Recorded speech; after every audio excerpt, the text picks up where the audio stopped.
Buenos días, buenas tardes o buenas Good noches. morning, good afternoon, good evening. Welcome to this session, this roundtable entitled Gaps and Challenges for the Participation of Young People with Disabilities. This is part of the Global Summit of Young People with Disabilities is organized by the International Disability Alliance, the IDA, through the Young Mental Health Norway and supported by the government of Norway. I will briefly walk you through the webinar. The webinar will be recorded. We have interpretation into international sign language, and we have simultaneous interpretation into English and Spanish. We also have subtitles in English. There is an option on the lower part of the screen with closed captions. If you need subtitles in a different window, you have a link on the chat box. Please take a few moments to choose your preferred language or option, and you could do so on the lower part of the screen. You will have the option to silence the original audio. Please don't do so, because if you silence the original, you will miss some parts of the audio. So let's take a few moments so that you can choose your preferred language.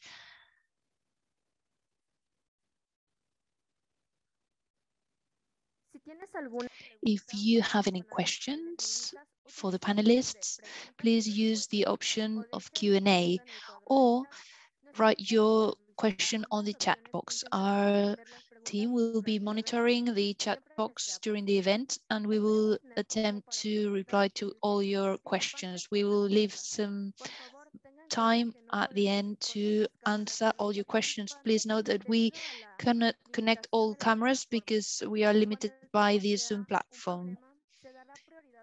If we don't have enough time, we will give priority to live questions and those questions that are relevant to the debate. If you have any accessibility problems, send an email to the host account or send an email to webinars@ida.org. The team will try and solve any technical issues as soon as possible. We ask all speakers to stick to the time allocated and to speak slowly so that interpreters and subtitlers can follow. We would like to thank the logistics and communications team of the International Disability Alliance for their amazing work and their consideration for making this possible and for making the participation of all of us here today possible. Thank you so much.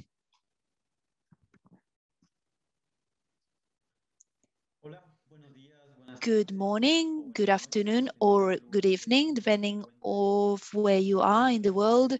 It is a great pleasure for me to say hello. My name is Antonio Palma. I would like to express my gratitude for your participation. Thank you for being here today in this youth summit, especially in this section of the Americans. Welcome to everyone on behalf of the organizers and specifically of the Youth Committee of the International Disability Alliance and the Latin American Network for People with Disabilities and their family. Welcome to the Roundtable Gaps and Challenges for the Participation of Young People with Disabilities. To me, this is a great pleasure being able to share with my colleague Eileen Fidel this session. I will give her the floor. Hello, Eileen, how are you? I'm fine. Well, it's a great pleasure for me to be participating in this round table, especially for people, young people with disabilities. We know that the Article 29 of the Convention says that the participation in political and public life should be enjoyed on an equal basis and not leaving anyone behind. Especially when we have disabilities, these spaces need to be fought for and they need to be visible so that we live in an inclusive world for everyone. Thank you, Eileen, it's very interesting what you're saying. Let me tell you, it's going to be great to be sharing with you and our amazing panelists our experiences, especially with our fantastic audience. First of all, I would like to remind you that it's not necessary to have a cape to be a superhero. I'm sure that all of us, all of those who are participating here today, are amazing heroes. Let me tell you, Eileen, and let me tell you, dear audience, that today we have with us Irene Cuevas. She's from Altagracia, Córdoba in Argentina. She's 19 years old. She's a person with many disabilities. She's on her 6th grade of secondary, specializing in social sciences. She's about to graduate. Congratulations, Irene. She participates in organizations for human rights such as Meta since 2018, in Luz de Frida since 2019, and from this year she's participating in Reconectades. We will have with us today a participant from Kenya, Sipora Nitinie. She has albinism. She's a single mother of a 7-year-old. She works in handicrafts and she is the vice president of the community organization Mobility Taruesh. She's a committee member of Youth Indigenous Persons with Disability at the Global Network. These are amazing people. Who else do we have with us today?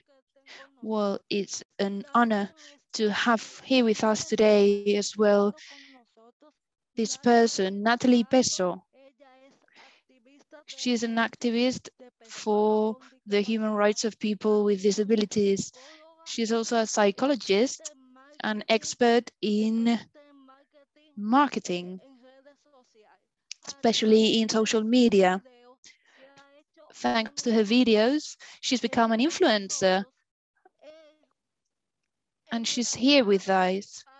And we also have with us a Paralympic sports person, Abbas Karini. He's participated in 6 series of swimming championships and in 2 international competitions. He's got 25 national medals from his country, Afghanistan, and he's won 6 international medals.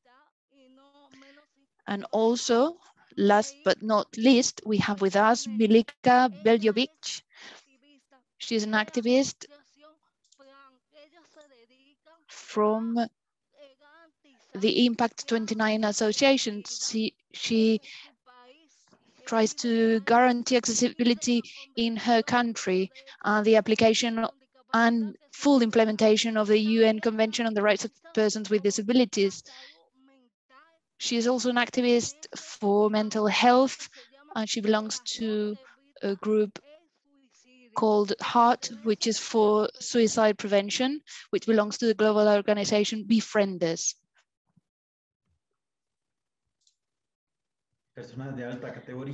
So we have very important people with us, and we will learn a lot from them.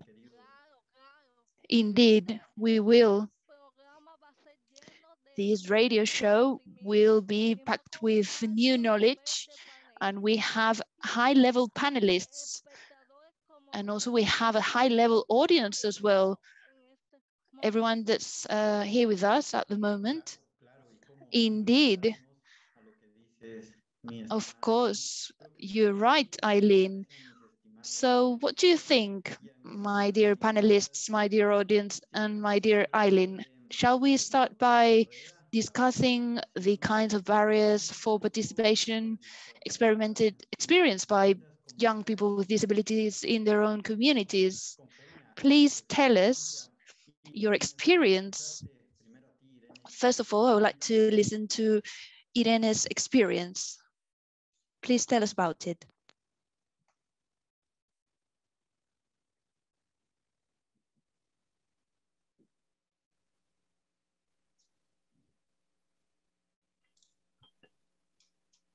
Muchos compañeros no comparten conmigo porque para todo necesito más colleagues, well, have to help me to do my chores and go to different parts of university. I have to look for groups outside my neighborhood because when people don't know me, they ask me what's my problem. They don't talk to me, they talk to my assistant and they look at me weirdly and they take a step back. But when I go walking on a tour and I go to the hairdresser, some people recognize me. Y es que ese es el punto. Hay muchas veces que So no that's the thing. Sometimes we don't understand that differences are what enriches our world. In your case, Sipora, can you tell us about your experience a little bit? Sipora?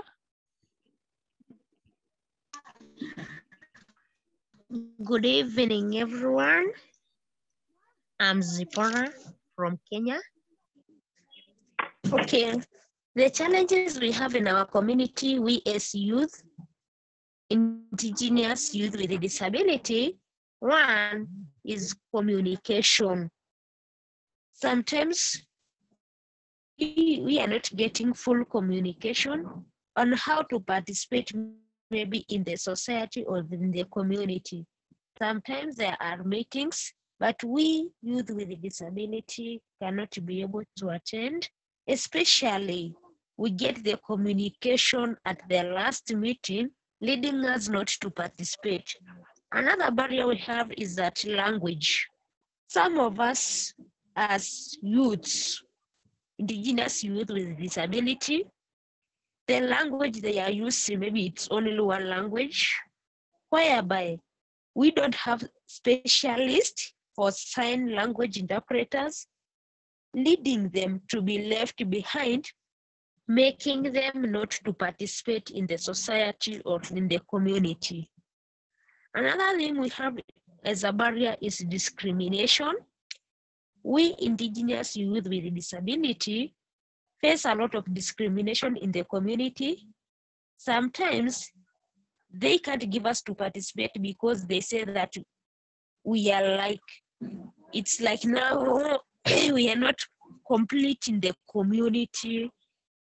Sometimes they say that it's like, it's a sin to have a person with a disability, it's an omen. So you're not given that chance to participate in the community, leading us to be discriminated totally. And they can't see us that we can even view issues. They just, if you talk about something, they just say, we know that.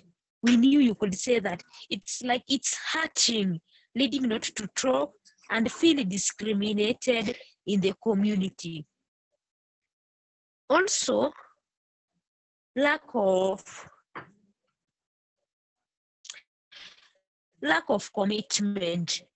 In the society, we as youth with disability, we are not given time to be committed like other people. If maybe, for example, I am a person with albinism, I can stay where there is a lot of sun. So we can't be committed in the work they do, especially in our community, we are pastoralists. I can't go to look after cattle or other things.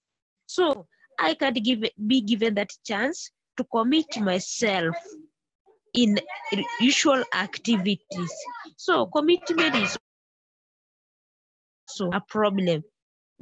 And youths as indigenous youth with disability. Thank you.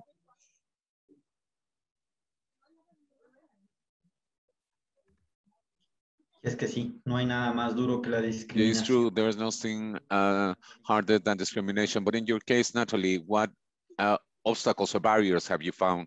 Have you met? Okay, I myself, I have met discrimination whereby Yo me he since I am a encontrado person. con discriminaciones muchas veces. Yeah. Okay, for example, on Por my ejemplo, side, according to discrimination. De mi parte, con discriminación. Okay, the problem I have is, since I'm a person with albinism, especially I myself, I can't see far. So I'm discriminated that I can't be given some work to do because I can't see well. Another thing, I can't be sent somewhere to collect something or fetch something because of sun. So it's like I'm discriminated because I can't work like others.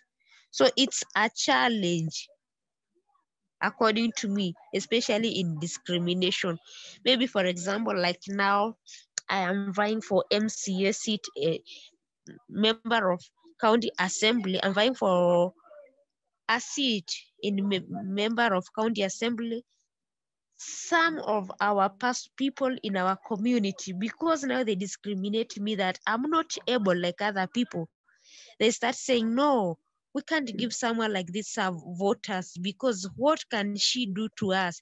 And in herself cannot be able to work like other people. So discrimination is a big barrier, especially in our community and especially to myself.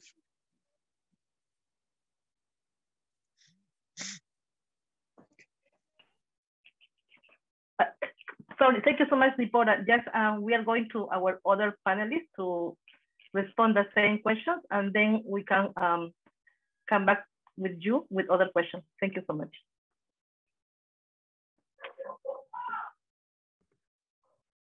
Claro, gracias, mi estimada Rosario. Yes, thank you, dear Rosario. I would like to ask the same people Abbas, luego Milik.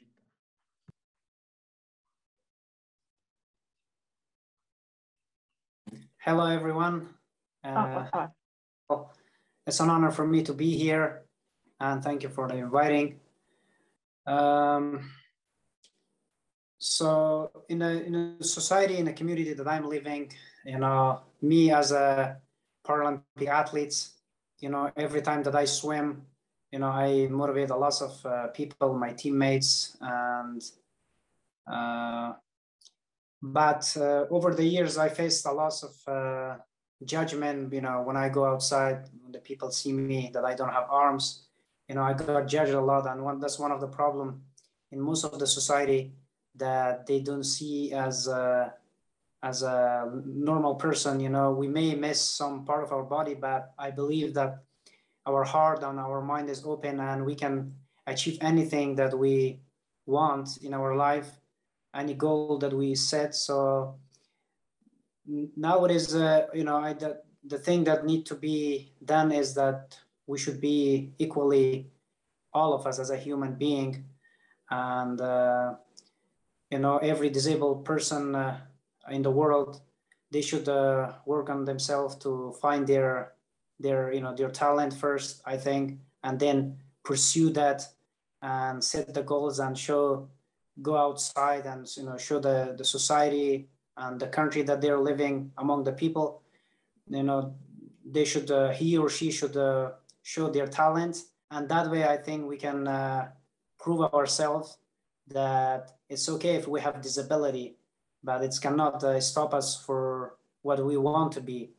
Okay, it's happened. Like, I was born without arms, and for many years, even myself, I wasn't accepting myself this way, that why I was born this way. But after many years that I worked so hard on myself, I realized that, if I don't have arms, but my brain and my heart is open, and as long as my heart is open and my brain is open, I can be something, I can be part of the society.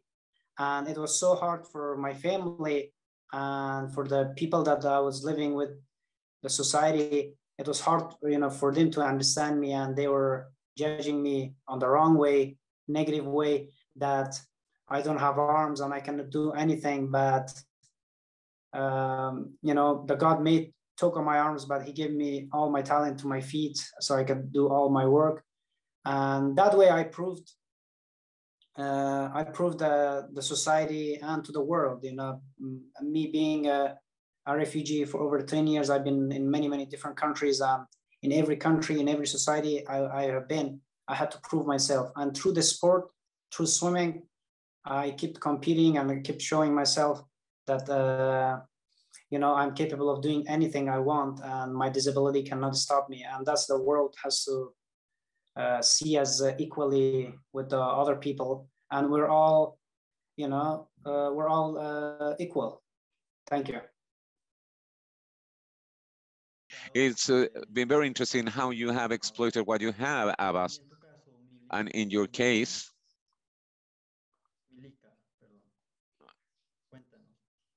now, please, Milika.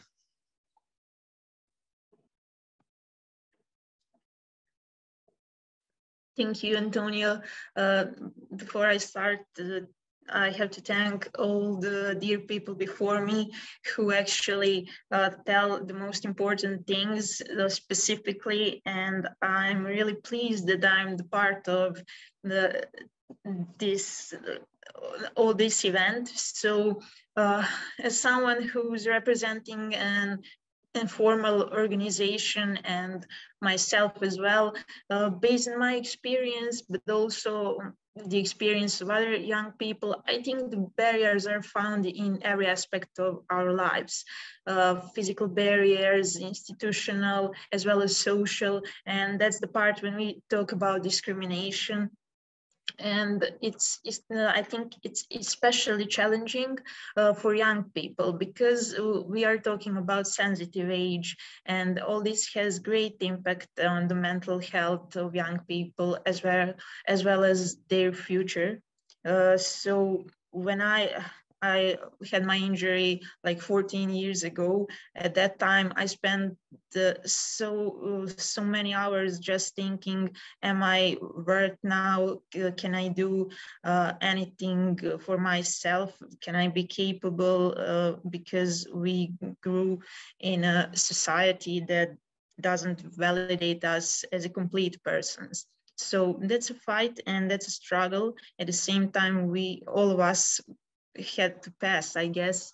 And when we founded Impact 21, we wanted to reach out to all young people and empower them, to share with them our experiences, the information we have, and to make them better aware of their rights, which is really important for me and for everyone, especially now when I'm someone who is active in this field and who's spending like every day of my life trying to make this world a better place and my country better for like young disabled people who are going to be the best versions of themselves. And maybe sometimes that sounds like a cliche, but I don't want to agree with people who are just leaving us behind, thinking that we can't do anything or we can't be the great. So I guess that's the start to just acknowledge we are here, we are worth, and we can do for ourselves. Thank you.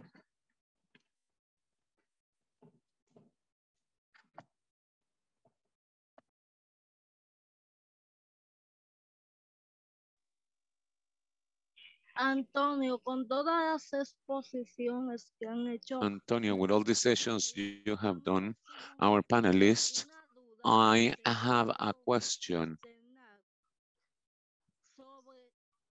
which I want to say.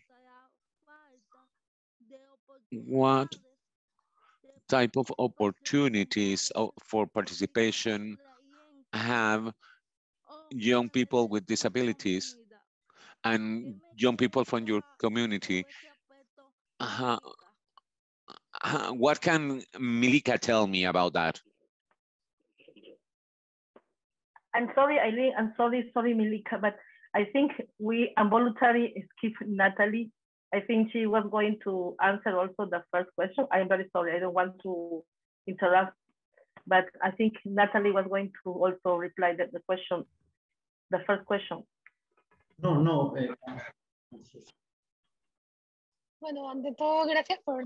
First of all, thank you for the opportunity and for taking into account for this event. I think everything that has been mentioned is something I share, the part of participation and community activities. But for me, one of the most important things is opportunities for disabled youth, is lack of access to education and work environment, because in a company, there are a lot of people with disabilities who haven't been able to combine that with studying, and they are not employed for several reasons. If you think of people with disabilities or any people, they would say that they would like to work, but they can't find a job. But why does that happen? In my experience and doing some research on this subject, why we can't find a job is that most of employers believe that people with disabilities cannot do efficiently the necessary tasks, and they think that hiring disabled people has a high cost to accommodate us, and that is extremely it's closely linked to the fact that we live in a society where the adaptations needed for people with disability are extremely high, like buying a wheelchair or the equipment I need to be able to use a computer, as I mentioned before, has cost issues.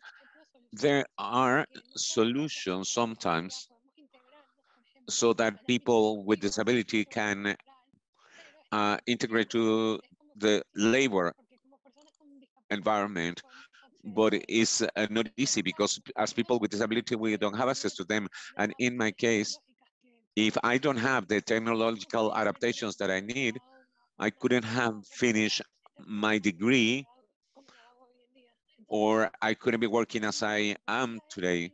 So the real question is, if we are not being included because it is not known that this type of technologies exist, or it is thought that we can't do us, need to think of the real reason why is it that we are not part of these environments. Entonces yo retomo la pregunta anterior. Then I would like to ask again the same question. I have this question.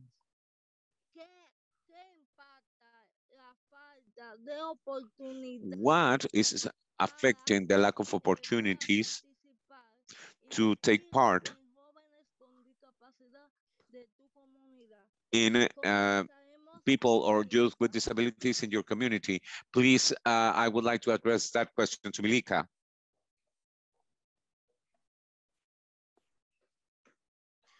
Yeah, thank you. Well, actually, Gracias. Natalie just said about her experience with finding a job. Also, besides working, it also affects education, any social activities, sports, and whatsoever, you can name it. But how does make them feel, or how does make that feel youth? I guess it's really discouraging and depressing, because it is often some basic things like going to the cinema or socializing with your friends, and those basic things and needs that do not differ from the needs of the young people. And when we put things that way, we feel this incredible injustice. Young people often stay in their homes. That was my situation. I was really spent like 4 years only with my parents and my brother. At that moment, I really was for nothing, trying to manage how will my life will look like after that. So that's reality. Young youth they depend on their parents, deprived of education to do the job they want, with the thought that they are not capable or not good enough, and that is by no means true. This is also a kind of isolation, which probably many of us have felt at some point, and I believe that we must and we can change that.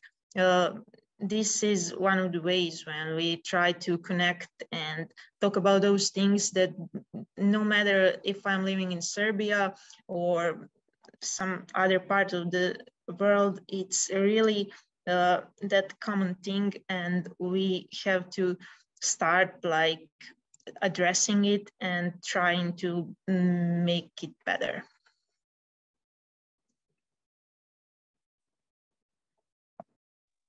Muy buena tu aportación. Yo recalco que Thank you for your comment. I stress, as you said, it doesn't matter that we live, like, for example, in Caribbean, the Dominican Republic or Serbia. The taboos still there and the myths still there, and we are discriminated against. And they think that we are not capable to carrying out a work.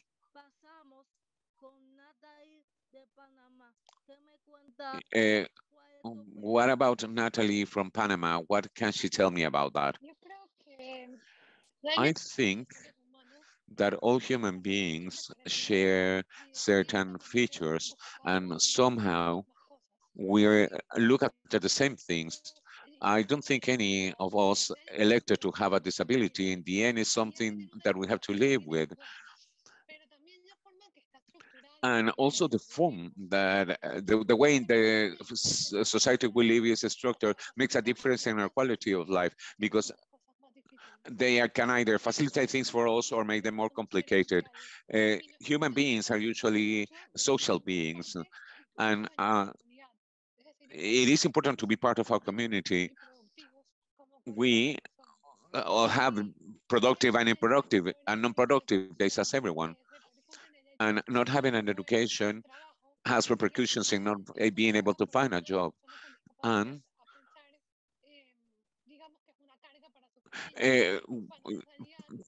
families think that people with disability is just an overload or a burden for their families. And it wouldn't be like that if you could have the same opportunities as other person without disabilities. Constantly, people with disability face rejection, a door that closes on our noses or no as an answer. And I think we get used to this reality and we get used to this. But this discrimination has a huge impact on our mental health. What you are just saying is basic, and because, as you said, society is structured for, let's say, a certain people, for a certain stereotype. So when we with disabilities face a society, as you say, we get used to, for the lack of change of access from outside. Let's continue with Abbas.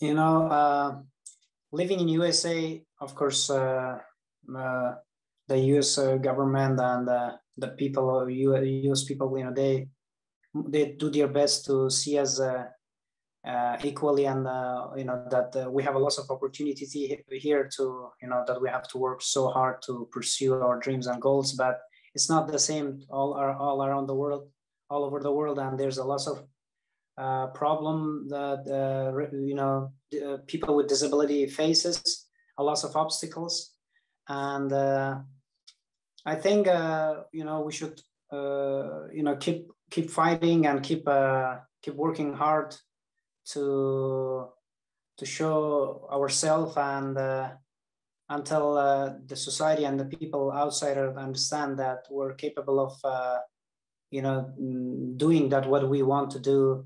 As long as we do something positive, and that the thing that we do is making our society better and make the world better place, you know, the society and the people will you know, that they will accept us. I believe that we can make a lot of changing and make the world a better place by our talents and, you know, through our leadership and speaking. And we all have to always stand up and fight for what's right for us and for disabled people. But one of the things that I faced in sport in my whole career, one of the things that I realized that we don't have a lot of fans like others, regular people that you know, have arms and legs, that they, you know, play any sport, they have a lot of fans and people go there and watch them. But you know, when I see that I went like 2-time world championship and 1-time Paralympic games and lots of other international events, but you know, I don't see a lot of fans, a lot of people doesn't watch us. I don't know why that, you know, the reason that they don't like to watch us we play or we compete. But I hope that one day it will change, that, you know, the people around the world, that they will see us equally as the other people. And these are the things that I you know, face. But of course, over all the years, that a lot of obstacles and a lot of things try to stop me. But I always keep shining and keep shining, and that's the only way to go through it and keep showing up. You know, no matter what, we shouldn't give up on anything that we want, and we have to help each other out. And thank you, and that's it.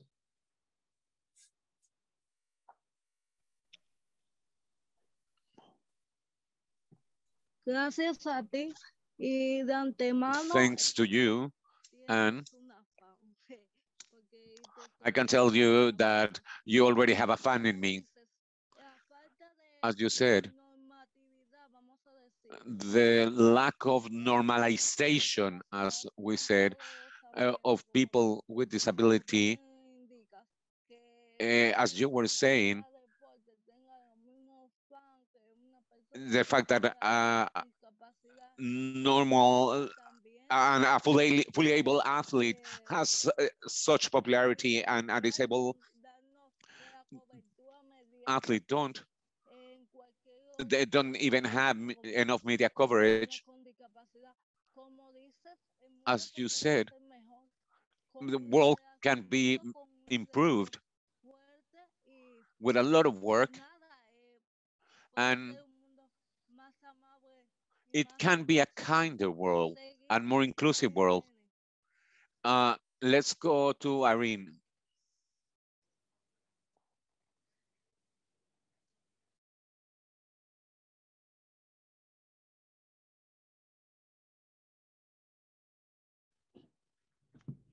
Lo peor es que mis compañeros del colegio creen The que no worst puedo is that me schoolmates, conocer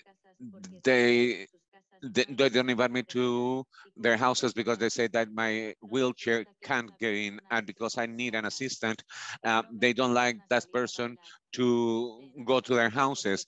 They don't fall in love with me because they think my sexuality doesn't exist. They look at me as if I was a child, and they pity me. I feel better in people with disabilities as well, because we work in empowering ourselves and how to change the society. It's important and marvelous point, Irene. This patronization, the patronizing of people is something that we face. They believe that we are asexual because we have a disability, and sometimes the society itself forces us to share with people, other people with disabilities, when this should be a rainbow where you support me and I will support you with the disability.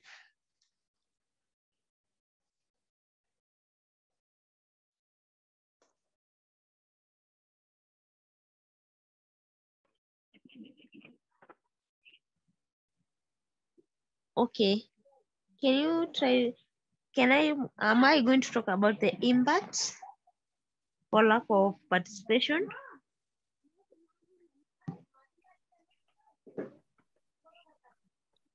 Yes, Dipora, you have to talk about the impact. Sorry, Hildy.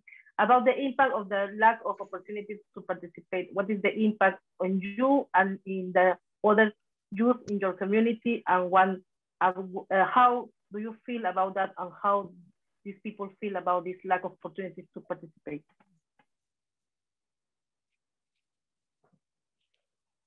Okay, the impacts we have here is that we are feeling that we are left behind in the community or in the society.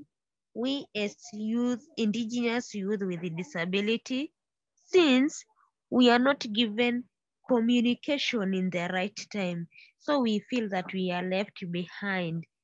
Another thing that we see, we are not given equal opportunities. Since we are discriminated as indigenous youth with a disability, in the discrimination, we are not given equal opportunities like other people, leading us to feel that we are left behind, and it's an impact. We can see also we are not assessing equipment like hearing aids, white canes, and wheelchairs because of the same level that we are not being given that chance. That impacts lead us to be left behind because maybe, for example, I want to walk to somewhere and I don't have a wheelchair to use. Maybe I am a visually impaired, I need a white cane, but because I'm not given or taken care of to get that equipment, I'm feeling to be left behind. That impacts me to feel that I'm discriminated totally. Thank you.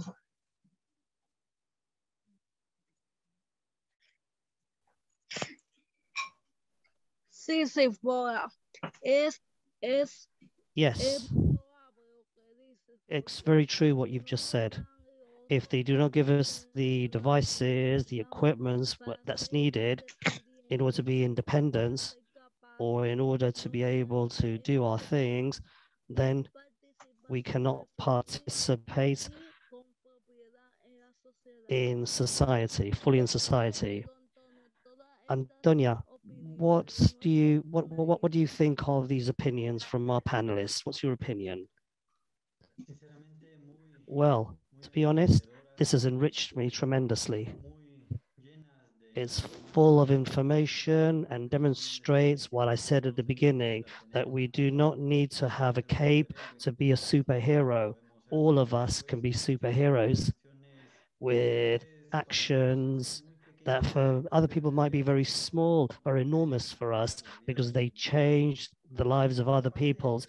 And now, in this part of the program, I would like to ask a question, but I don't want only our panelists to answer this question. I would like other people to answer, people who are listening to us, who are seeing us, because we'd be interested in reading their comments. And if you also have a question, remember, you can always write your questions in the chat and we can address them at the end. So here is the question, and I'll repeat, I'd like to everyone to answer this. First, the panelists and the rest of participants. What are the main barriers that people with disability, young disabled people face in order to participate, and how can we eliminate those barriers? I'd like to hear your answers, and I would like to start with Sebora. Okay. The eliminated barriers, we want it to be given information earlier, especially because they know we have different disabilities as indigenous youth with a disability. They should give us information earlier so that we can participate like other community or society people to eliminate that. Secondly, we should be given a chance to participate like others. to see us that we are equal like other people in the community. We can also make decisions. We can participate in cultural activities, and this can be eliminated. Also, to be given equal opportunities. We should be given opportunities like in marriages to have families like others, given opportunities to participate in cultural ceremony like other people, and also to be given opportunities to own properties like others, and also to depend ourselves like other peoples in the community. By doing that, barriers can be eliminated. Thank you. Excellent comments, excellent proposals that you've just formulated. And now I'd like to read, so you remember, please write in the chat, write your comments in the chat. And now I'd like to read the answers, but I'd also like to hear from Abbas. What do you say?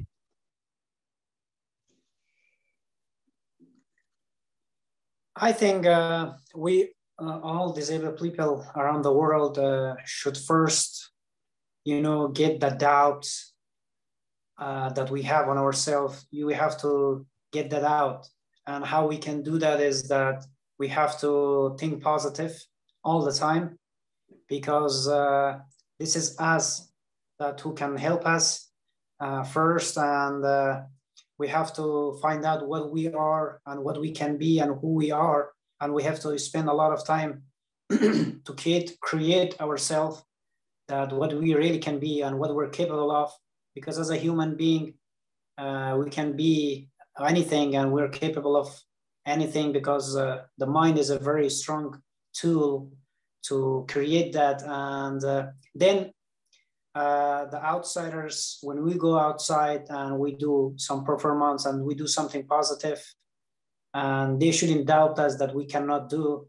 And this is very important, that that's how we can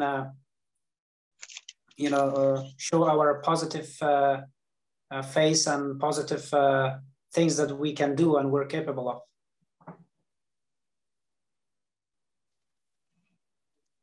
Eliminate our doubts, our own doubts. Very interesting, that concept.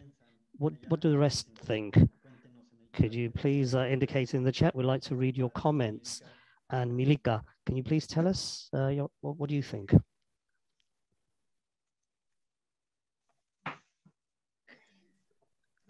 Thanks again. On this particular issue, I would like to focus on the research we did as the organization Impact 21, and it was about orthopedic aids and the assistive technologies necessary for independent living of people with disabilities, especially youth in this case. As one of my fellow panelists said, we need our personal mobility to participate actively in our lives. So the right to personal mobility is often denied precisely because young people are not able to receive appropriate aids that will meet their real needs. Speaking of our country, Serbia, we can conclude that it is necessary to individualize the needs of each person with a disability. Transcribing aids is by no means universal, based solely on diagnosis and codes. I think, actually, I read that there is a case in other countries too, when we are, there are criteria only on our diagnosis and not our real needs. So it is necessary to observe the current situation and be guided by it when going to the Commission. Also, two people with the same diagnosis do not have the same needs. And so the aid cannot be the same. It is wrong to think that people with disabilities are incapable and that's not necessary to invest money in our adequate aids. Also, investing in that would increase our functionality. The state would, we won't need some other treatments.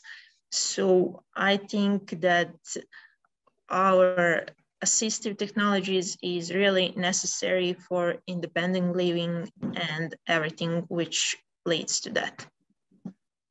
Thank you.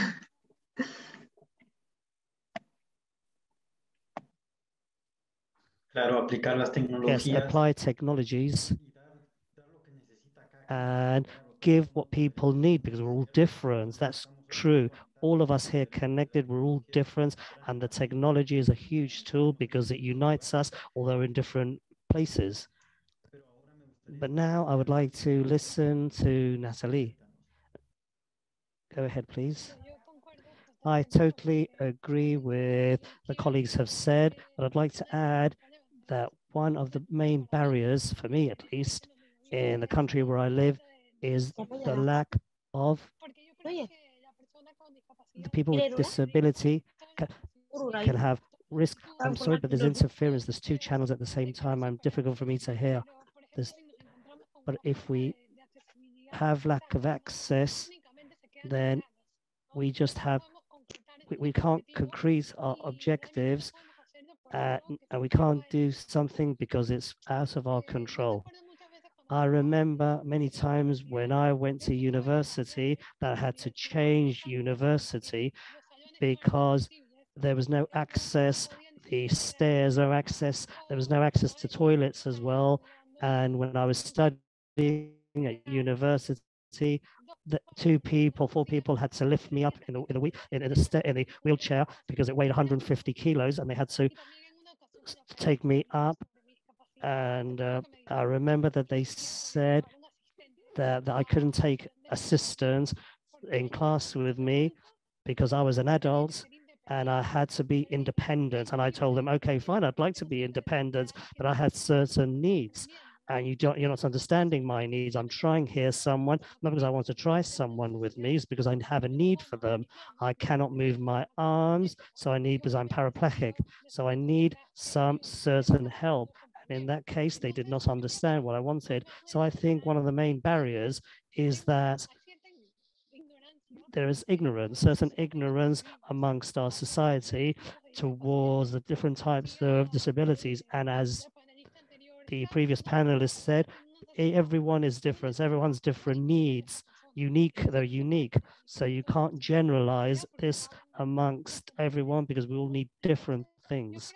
So I believe certain what people believe about people with disability frightens people. Sometimes there's a lack of knowledge and people fear. And in some cases, society judges us based on our disability and not because we're able to do things. And that means they close doors on us. We don't have opportunities. So first of all, we have to work in order to make society aware of our disabilities, because once people are aware, things change. We can start working to be more to attain more inclusion. That's totally true what you just said. Totally concur what you just said. It's very important. We have to demonstrate that we are capable individuals. The young people here are participating of very high caliber. We've seen this now. We've seen this seminar, but we have to, and we want to listen. We want to continue. We want to listen to you, listen to your opinions, read your opinions. And now, Irene, what do you believe?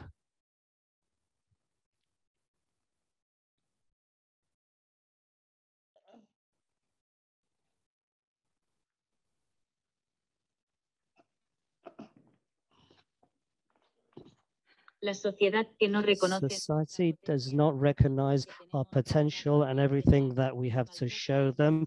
They'll treat us, there's lots of barriers, not only architectural, but worse, the institutional barriers. We should eliminate barriers. We're in a society where we want to participate. Inclusion and participation are vital. Inclusion is participation, sorry. Inclusion is participation. What a lovely sentence. What a lovely phrase. Irene, what do you think? What our colleagues have said here I think it's tremendously valuable, very important, and I think if someone told you, what can society do? What could society do? What should society do in order to guarantee the participation of the youth, of disabled youth? What would you say? What would be the answer? What would you think? What would you do? What would you say? Let's start with Abbas, please.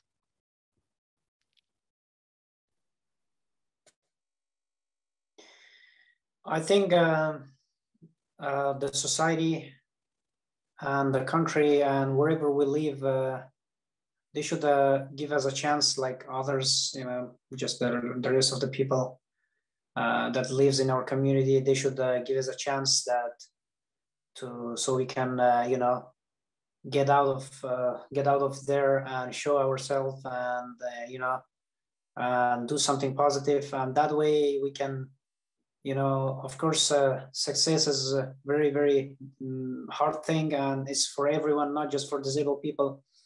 And we all have to be very successful.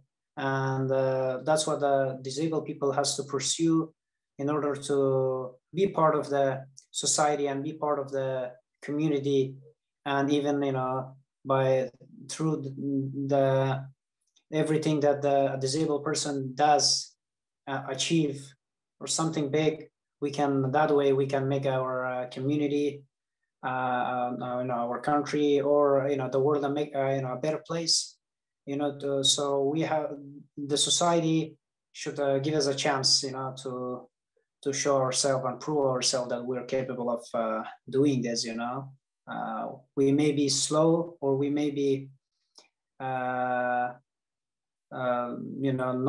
do it right away, but at some point we can be very useful and and be part of the society, because I believe that a lot of disabled people, if they have disability, they have the strongest mind, and the world can use their brain and their mind to how to make the world a better place, and how to and that way I think we can make the life easier for disabled people around the world, and make the life easier and open doors for them, so they can participate in any event and keep showing and keep proving the people that we're positive as a human being, and we are capable of doing anything.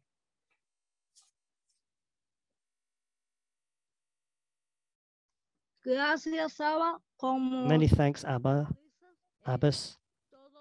As you've just said, we are all the result of an opportunity, and we have to do things differently. We'll do things differently, and that's fundamental in order to be inclusive. And it's also important to have a strong mind, a healthy mind, as Antonio has said. For that, it's not necessary to have a cape to be a superhero. Let's continue with Irene.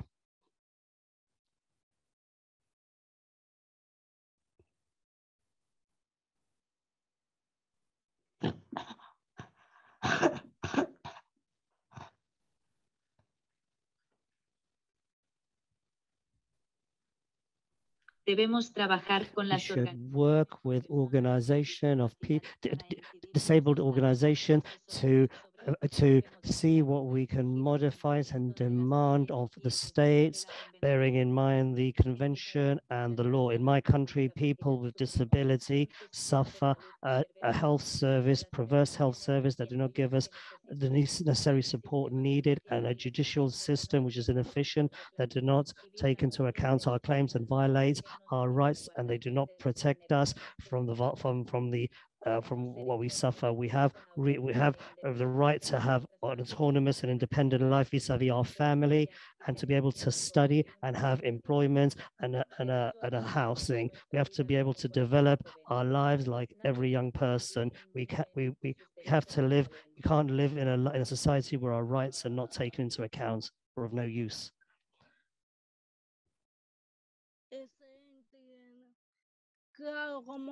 Absolutely. We have to focus on organizations, disability organizations, in order to do things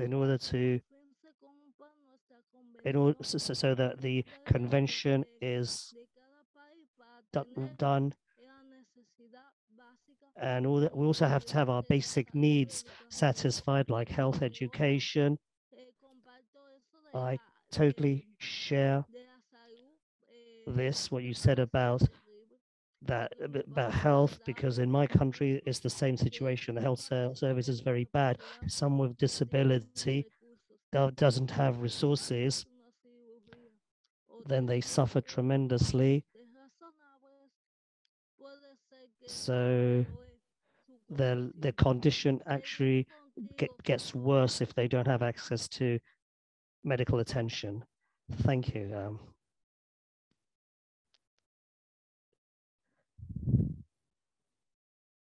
And have the next person, please.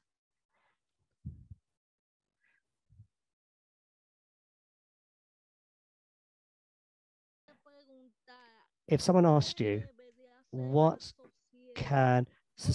should society do, or what should change in order to guarantee full participation of young disabled people, what would you say? What options would you give in order to carry out these changes in society?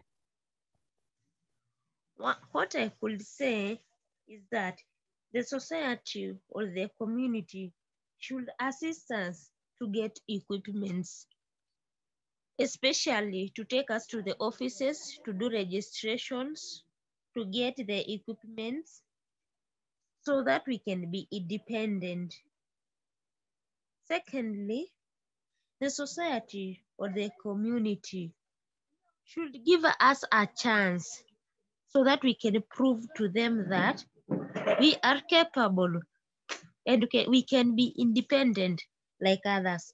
So they should hold our back and show us the love that we are just the same with others and we are the same with them, so that we can feel free and participate and stay together with them.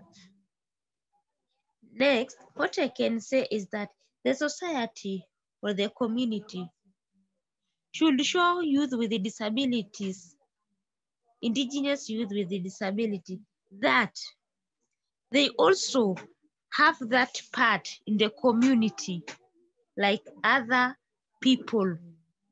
When they do something, they should introduce us to the cultural ceremonies. They should introduce us to the meetings which are taking place there and hold us to make sure that we are together with them. Hence, it leads us to feel that we are free in the community and we can participate like other people, and we see ourselves like them and see that we are equal, and also we are human beings like them.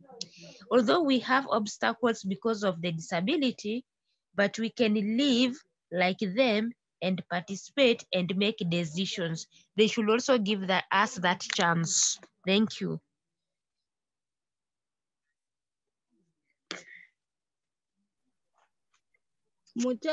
Many thanks. It's incredible what you've just said. Your response has been incredible. As you've just said,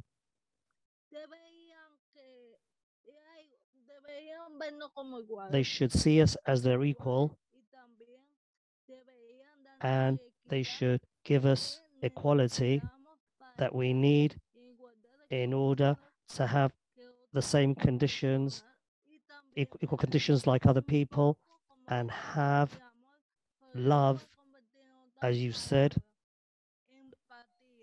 and empathy. I would use another word, empathy. I liked what you said, that young people, disabilities, we have to participate in these summits, in these meetings, high-level meetings, and in high-level conferences and politics,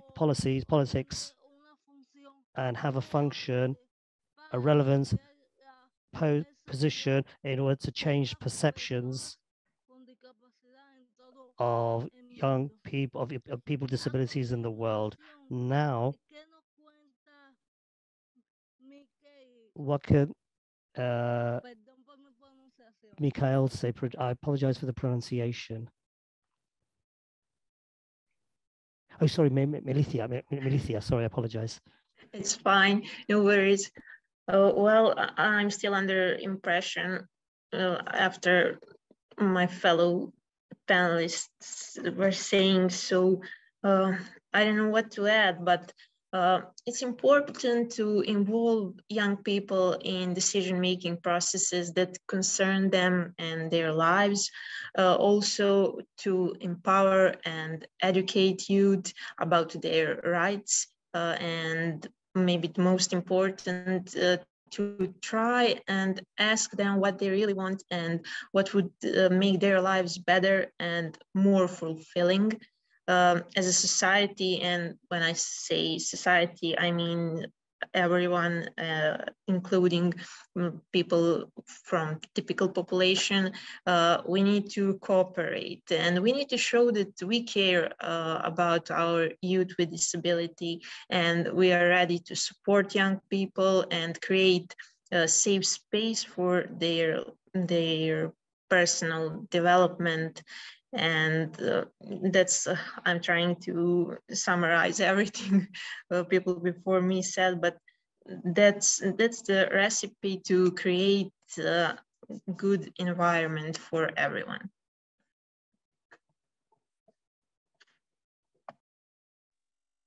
I totally agree with you. I totally agree with what you just said. People with disabilities, we have to be present where decisions are made. They also should ask us what we actually want, what do we actually need in order to live with our peers, which are people without disabilities. The only thing that we do is we do things differently to them. But as people before said, the important thing is to be present in decision-making processes in order to change things, in our provinces, in our communities, in our countries. But all this is done participating as well as being active, doing activism, being active. Now, but not least important, let's hear what Natalie has to say. I think that the first thing that we should all do is try to understand what it means really to be disabled. I like the perspective of that many of us know of equality, but a disability, when it exists, where there's the objectives of a person and what the person wants to do, there's a discrepancy. So I'm going to give you a very easy example. Let's just imagine someone like myself who uses a wheelchair, has a work interview, and the entrance to the building where the interview is going to take place, there's some stairs. And at that moment, I'm totally disabled because I do not have a means, the way to obtain my objective, which is to enter the building for the interview. Let's imagine now that instead of that ladder, there was a ramp, stairs, then I do not have that disability because I am able to obtain my objective, which is to enter the building for the interview. So we should understand that society plays a very important role as regards to the way they discriminate us. It's true that we all have a medical condition. I have sometimes my disability. You do something depends on the grade of inclusion and accessibility of the society where I live. So under this definition of disability, we should start working on this, on many things, in order to make people aware of what's happening. It's true that we have to make people aware, make society aware, to treat people with disability as equals, as people who have the same dreams, the same ideals, etc. It's true that in some cases we need help, but we're not capable. We're not incapable of doing things. The thing is, we need means to help us. Sometimes people believe that we're not interested in having fun or studying, or reality, we do not have the opportunity to do these things due to the things that I mentioned previously. And I think that once this is broken, and that this is all broken, then we can have more opportunities. And I also believe that's very important thing that something that we should do as people with disabilities. We have a responsibility to have our voice heard, to transmit our message to society. I think it's someone who does not have a disability. It cannot, without disability, do not know what we do, what we live, what are our needs, and we therefore have to make our voices heard, to say what we need, what we require. And society should not forget us. Natalie, this that you're sharing with us and that you're telling us,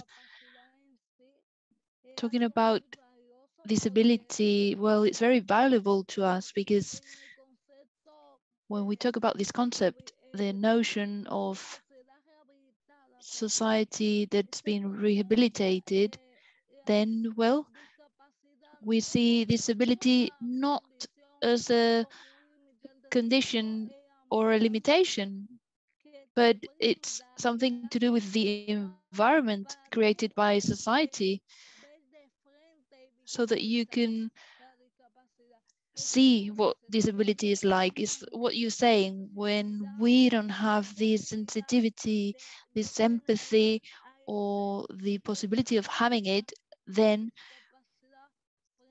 we can see what disability is like in a full way. And then we have to show what these positive stereotypes look like. We have to base this on our disabilities. I've always said that we always see in soap operas the person with disabilities as someone in bed, someone very inactive, and the able-bodied people are shown like beautiful people, very active. And now we need to change this perception. Antonio, don't you love everything that Natalie shared with us? Indeed, I just love what she said. It's been very enriching. The rest of the panelists have shown us very interesting ideas. All the thoughts, the messages that we've received as well on Zoom are very interesting. We would really like to be able to listen to all of you. However, we've been reading your messages. We still are reading your messages, and we would like you to keep sending us your remarks and comments throughout the rest of the session. However, time is of the essence. Sometimes it becomes an enemy, especially when we are sharing a session with such important and amazing panelists. They have shown us very interesting lessons and very enriching thoughts. They've taught us many things, and now we have to analyze them and also use them in our daily lives, all these reflections. So what do you think, my dear Eileen? I would like to express my gratitude to our panelists, and even more so to the people who have been listening to us during the session. I would like to apologize because unfortunately we don't have enough time. And I have to conclude this session. It's been a wonderful time and session. What do you think, Eileen? Shall we give the floor to our colleague from UNICEF? She will give a final remarks to the session. Of course. She's Marisol Moreno Angarita. She's a member of the UNICEF regional office that works on disability issues. As my colleague was saying, she will give the final remarks. Thank you, Marisol. Thank you, Antonio. Thank you, Eileen. Thank you very much. We've been listening indeed to very straightforward messages. The message is clear. Young people want to be heard. Young people want to be part of the change. Antonio, Eileen, Milika, Natalie, Irene, Sipora, they've been sharing essential experiences, but very specific proposals as well. These messages need to be echoed during the Global Summit. We wanted to be there and be heard. And we keep going. This doesn't end here. We hope that these messages are heard in the whole Global Summit. I want them to listen to young people and to listen to the message that young people are here to stay, that they are here to contribute, so that we move from exclusion gaps to an equal society, so that we stop dramatizing and pathologizing and labeling people, because each young person is unique.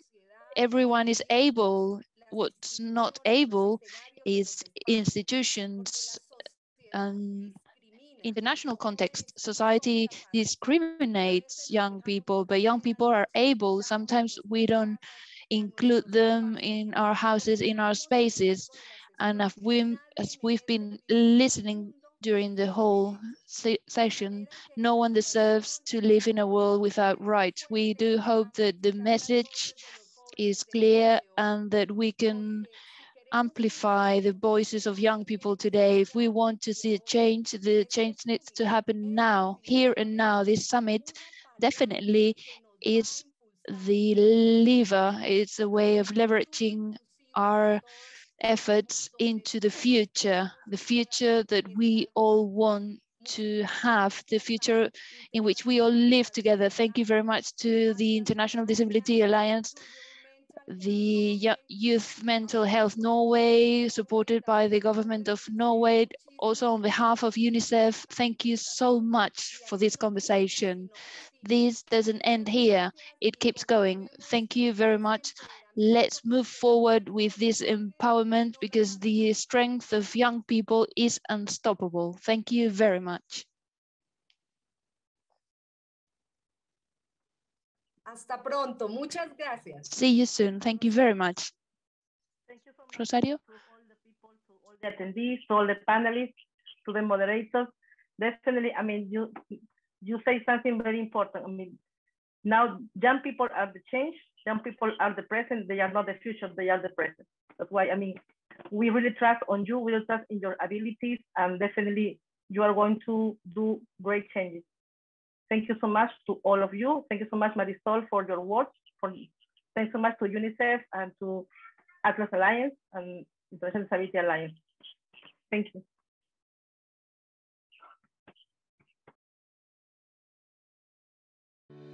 Action 15.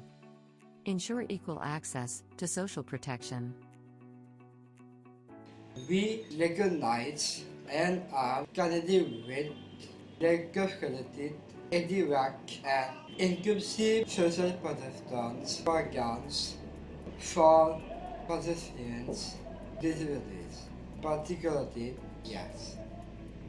We commit to advocating for alternatives to social protection skills and programs that are inclusive of and accessible to all with disabilities in their family, and that little social participation and inclusive of young with disabilities.